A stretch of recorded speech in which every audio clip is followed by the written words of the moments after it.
two different wires having lengths L1 and L2 and respective temperature coefficient of linear expansion alpha 1 and alpha 2 are joined end to end, then the effective temperature coefficient of linear expansion is.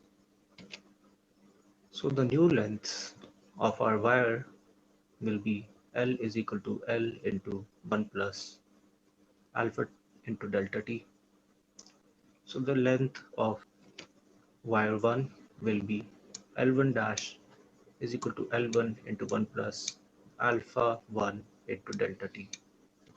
Similarly, the new length of wire 2, L2 dash is equal to L2 into 1 plus alpha 2 delta T. We now simply have to open the brackets and add these two equations.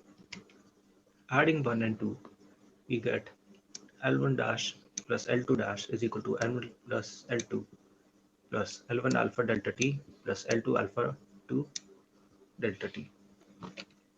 We'll take L1 plus L2 common. So in brackets we get 1 plus L1 alpha 1 plus L2 alpha 2 into delta T upon L1 plus L2. So if we look at the whole equation, this term can be seen as the new coefficient of linear expansion. In other words, this equation can be written as L1 plus L2, 1 plus alpha equivalent into delta T. So our alpha equivalent is L1 alpha 1 plus L1 L2 alpha 2 upon L1 plus L2. Hence, our solution is option number 1.